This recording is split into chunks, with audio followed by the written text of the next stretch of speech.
तर या ठिकाणी आपण क्वेश्चन नंबर 10 सॉल्व करणार आहे. तर क्वेश्चन नंबर 10 दिलेला आहे.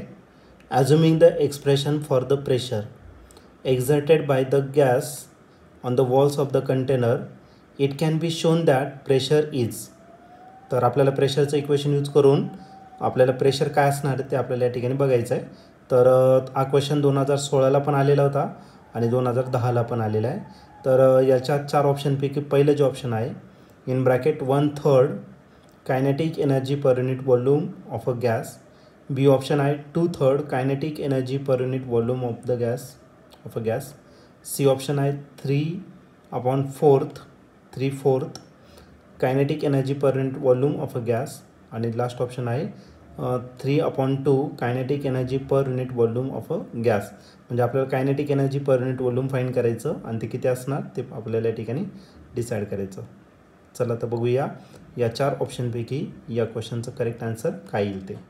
तर या क्वेश्चनमध्ये आपल्याला प्रेशर जे आहे प्रेशरचं इक्वेशन या ठिकाणी यूज करायचं. Pressure exerted by the gas on the walls of the कंटेनरच्या वॉल्सवरती जो प्रेशर एक्झर्ट होतो तो, आणि हा प्रेशर काय असणार आहे ते आपल्याला फाइंड करायचं कायनेटिक एनर्जीच्या टर्ममध्ये. तर pressure exerted by gas on the walls of the container जर घेतलं तर त्याचं एक्सप्रेशन आहे P = 1/3 ρ × c² RMS. ही RMS स्पीड असणार. आता डेन्सिटी जर घेतलं तर डेन्सिटीचा फॉर्म्युला काय असतो मास अपॉन व्हॉल्यूम. मग एक काम करा pressure as it is right करणार 1/3 ॲज इट इज. डेन्सिटी काय असणार आहे mass divided by volume. What is mass of the gas. Okay into करायला तर c² RMS. आता याला कायनेटिक एनर्जीमध्ये कन्वर्ट करायचं. कायनेटिक एनर्जी जर घेतलं तर कायनेटिक एनर्जीचा फॉर्म्युला असतो 1/2 mv². तर या ठिकाणी m आणि vचा स्क्वेअर, v म्हणजे इथं c² RMS आहे. फक्त आपल्याला एक टर्म ॲडजस्ट करायचं आहे.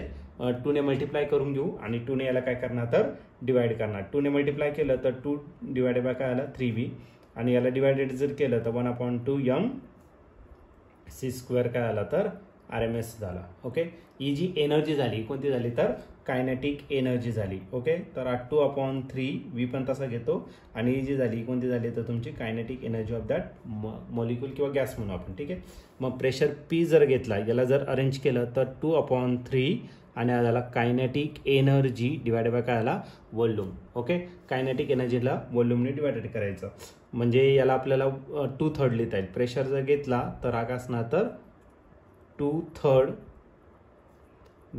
That of the kinetic energy per unit काय असणार व्हॉल्यूम असेल. ठीक आहे तर या ठिकाणी जर तुम्ही ऑप्शन जर बघितलं तर ऑप्शन नंबर बी जो आहे तो या ठिकाणी एक्झॅक्टली मॅच होतोय आणि ऑप्शन बी दिलेला आहे in bracket 2/3 kinetic energy per unit volume of a gas. मग या क्वेश्चनचं जे आन्सर आहे ते ऑप्शन बी असेल. ऑप्शन बी हे त्याचा करेक्ट आन्सर आहे.